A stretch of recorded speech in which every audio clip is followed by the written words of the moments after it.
आज बाबा के मुंह वाक्य का सार।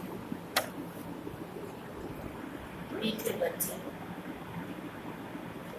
तुम्हें नशा रहना चाहिए कि जिस शिव की सभी पूजा करते हैं वे हमारा बाप बना, हम उनके सम्मुख बैठे। नशा रखना हो कि जिसकी दुनिया पूजा करे विष्णु की, हम उसके बने हैं और सौभाग्य की बात है हम उनके सम्मुख बैठे। आज शिव बाबा पूछ रहे हैं, मनुष्य भगवान से क्षमा क्यों मांगते हैं? क्या उन्हें क्षमा मिलती है? आखिर मिलती है? मनुष्य भगवान से क्षमा क्यों मांगते हैं? क्या उन्हें क्षमा मिलती है? बताओ। रोशन?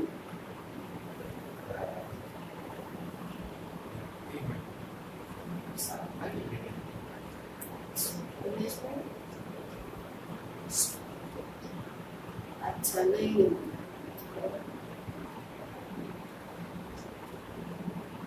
अच्छा और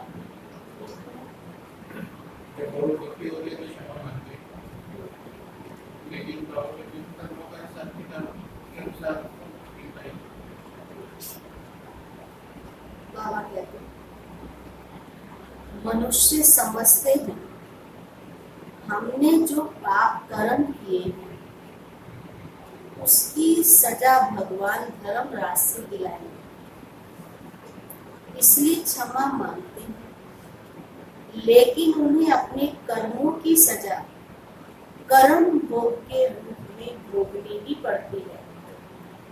भगवान उन्हें कोई दवाई नहीं देता है, गर्म जेल में भी सजाएं भोगनी है।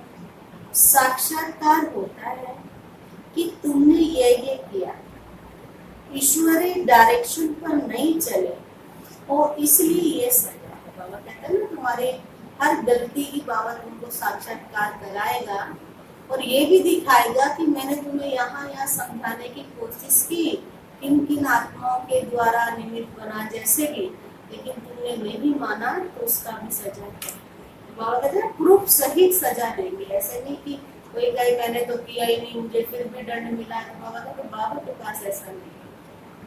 गीत है, तूने रात गवाई सो के और दिवस गवाया खा। ओम शांति। ये किसने कहा? रूहानी बाप ने कहा। वे ऊंचे थे, ऊंचे सभी मनुष्यों से भी, सभी आत्माओं से भी ऊंचे। सब भी आत्मा है, शरीर तो पार्ट बजाने के लिए मिला है। अभी तुम देखते हो सन्यासियों आदि के शरीर का भी कितना मान होता है, अपने गुरु आदि की कितनी महिमा करते हैं। ये बेहद का बात गुप्त है।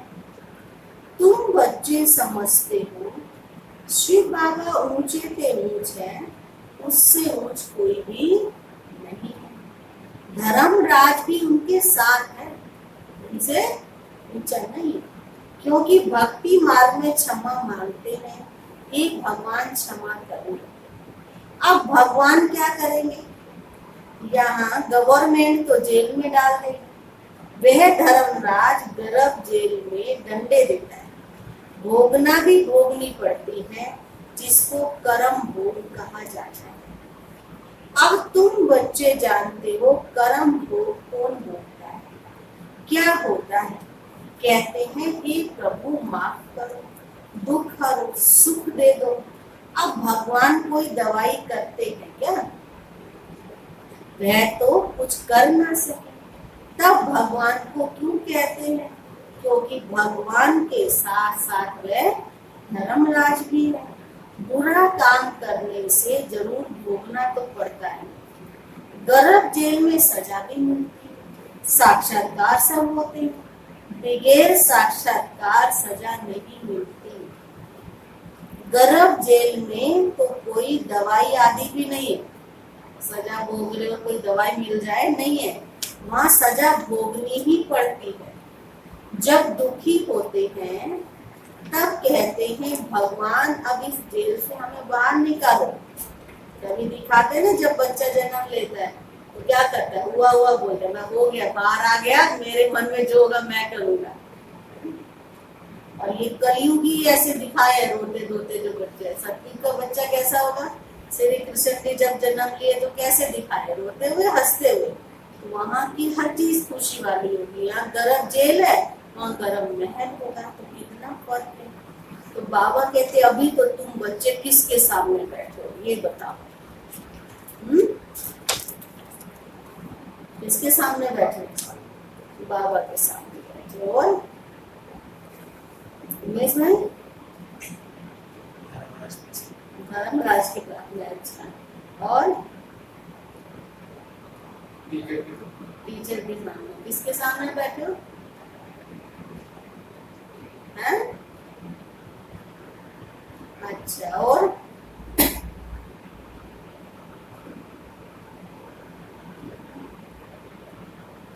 अच्छा, बाबा कहते किसके सामने बैठे हो, ऊंचे ते ऊंच बाप है ना, परंतु गुप्त है।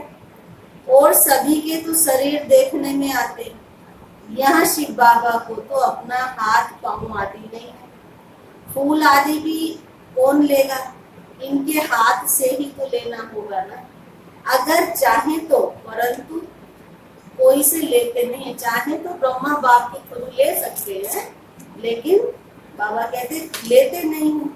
जैसे वे शंकराचार्य कहते हैं हमको कोई छुए नहीं, तो बाबा कहते हम तो पतितों का कुछ कैसे लेंगे, हमको फूल आदि की, बाबा कहते बच्चे दरकार नहीं।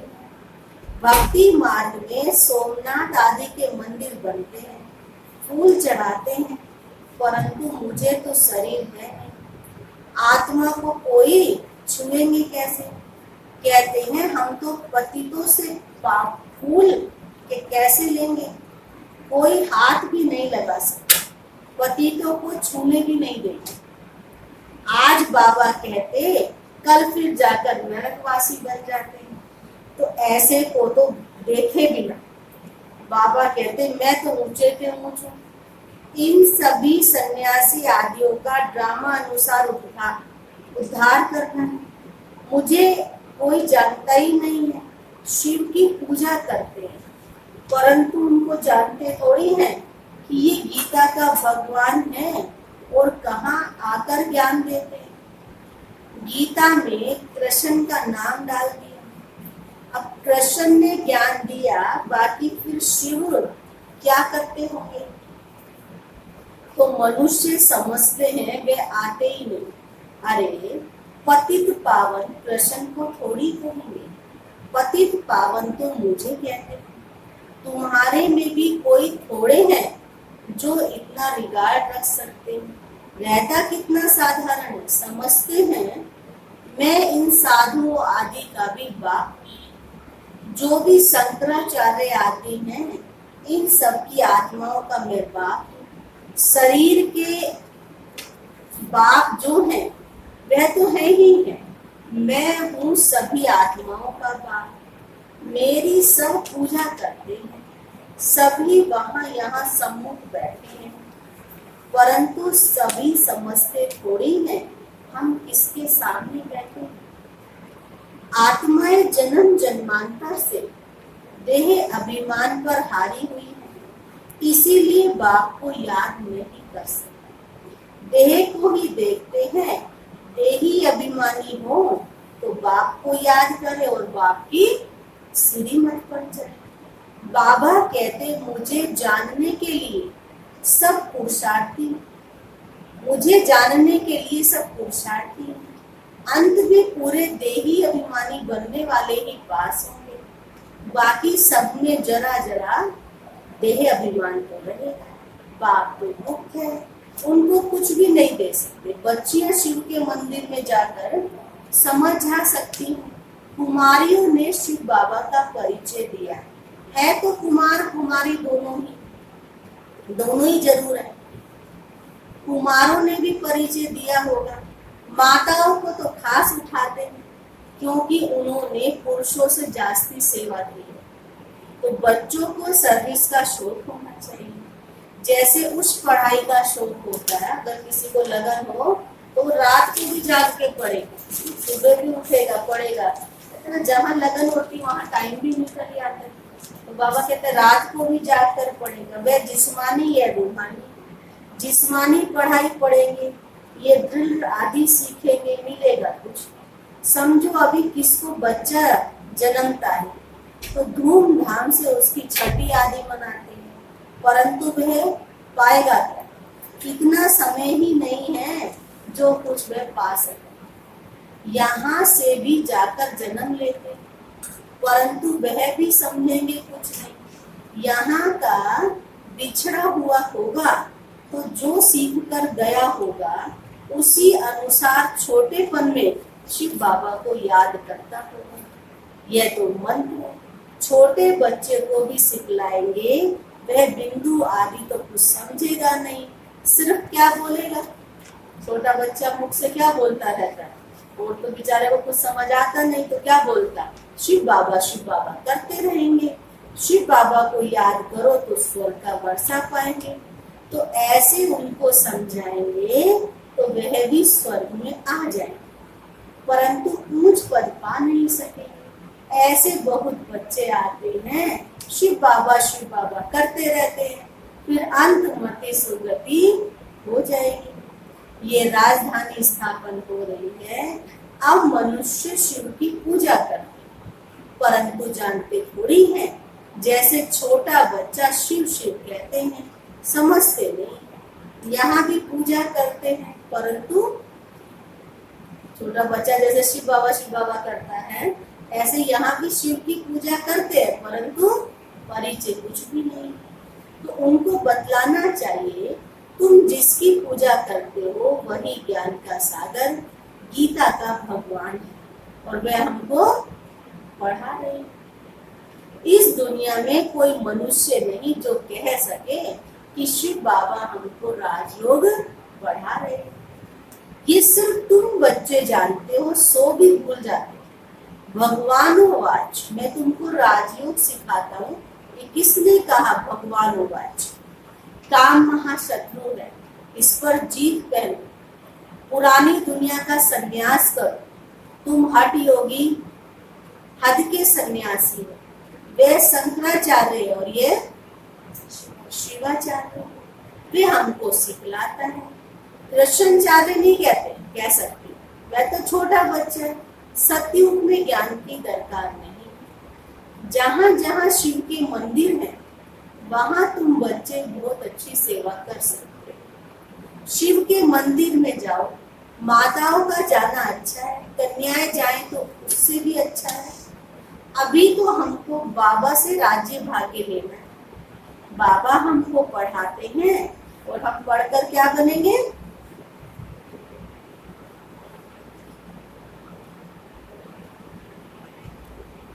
अच्छा, और प्रिंस प्रिंसेस बनेंगे। और अच्छा, तो क्या बनेंगे हम? महाराजा महारानी बनेंगे। ऊंचे ते ऊंच बात है, ऐसी शिक्षा कोई मनुष्य दे ना सके। ये कलयुग है, सतयुग में था इनका राज्य।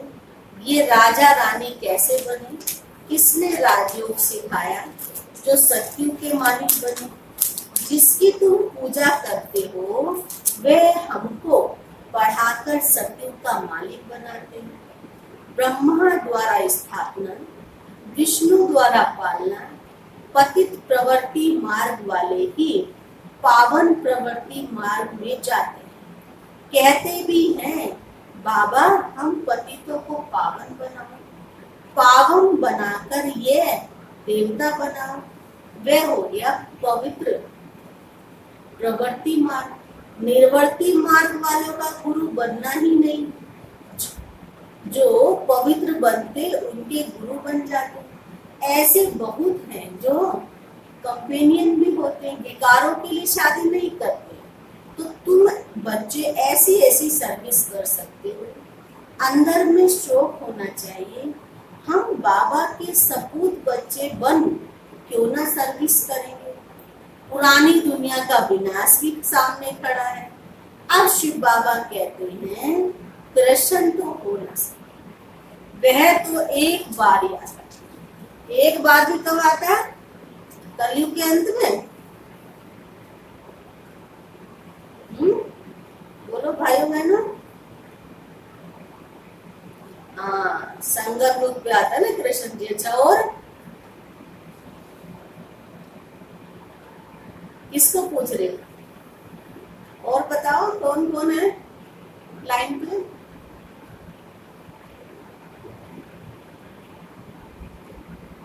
कौन? अच्छा, और सत्य कृष्ण जी एक ही बार आएगा। कब आएगा? अच्छा, सतयुग में आएंगे, कलयुग के लास्ट में नहीं आएंगे। अच्छा, हाँ, मेरा मेरा क्वेश्चन यही है कि कृष्ण जी कब आएंगे। शिव बाबा का नहीं मैंने पूछा था। तो शिव बाबा तो आते हैं कलयुग के अंत में और कृष्ण जी आएंगे सतयुग की स्टार्टिंग में। बाबा कहते हैं वो कब आएंगे और एक ही बार आएंगे, बाकी सतयुग में होंगे। दूसरे जन्म में वही फीचर्स, वही नाम थोड़ी होगा। 84 जन्म में 84 फीचर्स होंगे। कृष्ण ये ज्ञान किसको सिखा ना सके, वह कृष्ण कैसे यहाँ आएगा? अभी तुम इन बातों को समझते हो। आधा कल्प अच्छा जन्म होते हैं, फिर रावण का राज्य शुरू होता है। मनुष्य हूबहू जैसे जानवर मिसल बन गए, एक दो में लड़ते झगड़ते रहते हैं, तो रावण का जन्म है। बाकी 84 जन्म तो 84 लाख जन्म तो नहीं। इतनी वेराइटी है, जन्म थोड़ी इतने लेते हैं। वह तो यह बाबा समझाते हैं, वह ऊंचे से ऊंच भगवान है, वह पढ़ाता भी है। नहीं पढ़ेंगे तो किसी के पास जाकर दास दासी बन के पढ़ोगे तो आपका ही फायदा है, नहीं पढ़ोगे तो आपका नुकसान है। क्या शिव बाबा के पास दास दासी बनेंगे? दास दासी कहाँ जाके बनेंगे? शिव बाबा के पास दास दासी नहीं होंगे। क्यों? हाँ, बाप तो समझाते हैं, पढ़ते नहीं हो तो जाकर सतयुग में दास दासी बनोगे। जो कुछ सर्विस नहीं करते, खाया पिया सोया, तो वे क्या बनेंगे?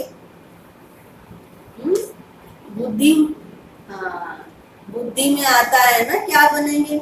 हम तो महाराज है, कोई क्या ही बने, लेकिन हम क्या बनेंगे? हम तो महाराजा बनेंगे। हमारे सामने भी नहीं आए, हमारे सामने भी नहीं आएंगे, खुद भी समझते हैं ना हम ऐसा बनेंगे, परंतु फिर भी शर्म कहाँ है। हम अपनी उन्नति कर कुछ पा लेंगे, समझते ही नहीं।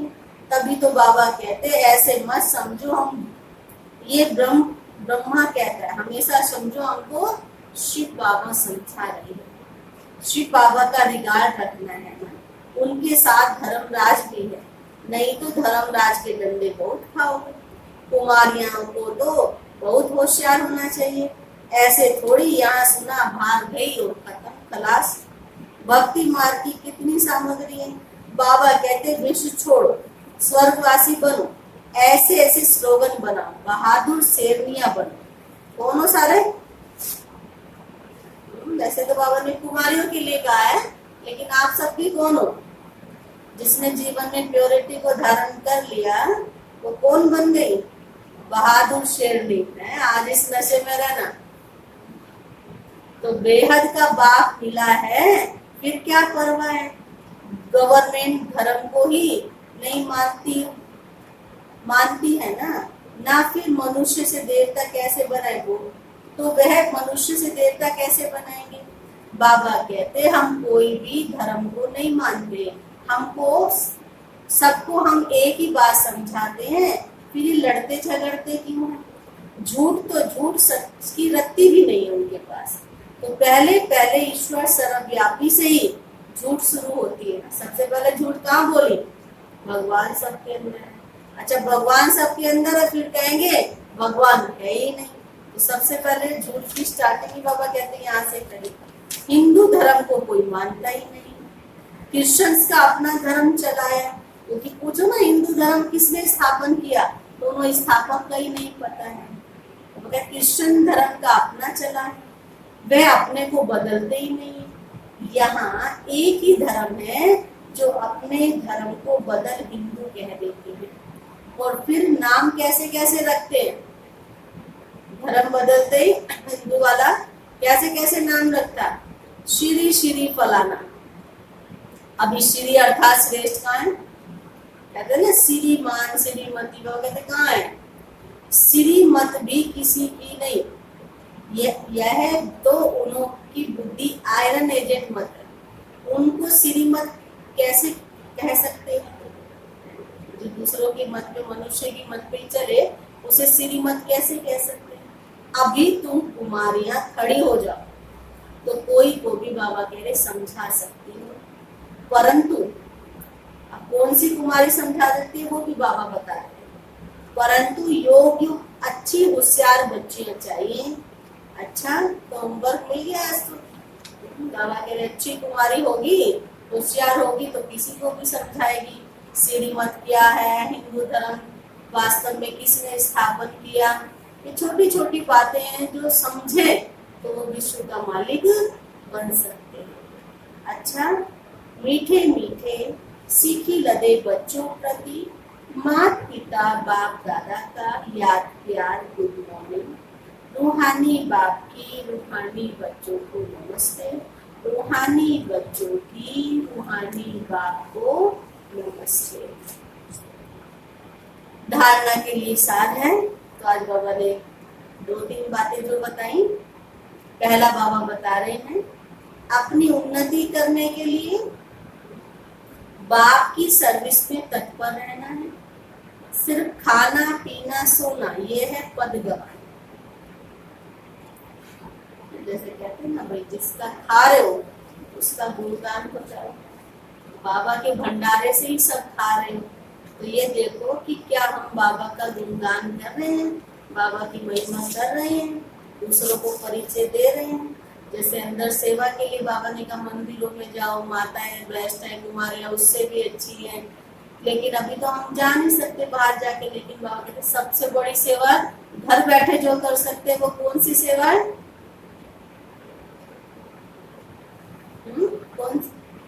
हाँ, बाबा कहते सबसे बड़ी सेवा इस समय मनसा सेवा। देखो कितनी दुखी आत्माएं परेशान है, देखो तो दर्द सुनाना है, तो इसलिए पहले से ही उनसे मन से ऐसे वाइब्रेशन उन आत्माओं को दो जो वो उसको सहन कर पाए। तो अभी घर बैठे आपको ये सेवा करनी है। दूसरा पॉइंट आज बाबा सुना रहे हैं, बाप का और पढ़ाई का रिगार्ड रखना है। देही अभिमानी बनने का पूरा पूरा पुरुषार्थ करना है। बाप की शिक्षाओं को धारण कर सपूत बच्चा बनना है। बाबा आज वरदान दे रहे हैं, स्वयं को विश्व सेवा प्रति अर्पित कर माया को दासी बनाने वाले सहज संपन्न हो। स्वयं को विश्व सेवा प्रति अर्पित कर माया को दासी बनाने वाले सहज संपन्न हो।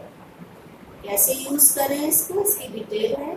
अब अपना समय सर्व प्राप्तियां ज्ञान गुण और शक्ति विश्व की सेवा अर्थ समर्पित करो। जो संकल्प उठता है चेक करो कि सेवा प्रति है। ऐसे सेवा प्रति अर्पण होने से स्वयं सहज संपन्न हो जाएंगे। सेवा की लगन से छोटे बड़े पेपर या परीक्षाएं स्वतः ही समर्पण हो जाएंगी। फिर माया से घबराएंगे नहीं, सदा विजयी बनने की खुशी में नाचते रहेंगे। माया को अपनी दासी अनुभव करेंगे। स्वयं सेवा में सरेंडर होंगे तो माया स्वतः ही सरेंडर हो जाएगी। आज बाबा का स्लोगन है, अंतर्मुखता से मुख को बंद कर दो तो क्रोध समाप्त हो जाएगा। अंतर्मुखता से मुख को बंद कर दो तो क्रोध समाप्त हो जाएगा। जो अंदर है ना, अंदर में खो जाओ। बाबा कहते हैं अगर स्वयं के अंत में चले जाओगे, ये क्रोध अग्नि भी जैसे शांत हो जाएगी। कि हमारा ओरिजिनल जो संस्कार है वो शांति है। गुण क्या है हमारा? शांति। कोई कहे गुस्सा करो, कर सकते हो, लास्ट में कहते हैं ना भाई मुझे शांति चाहिए।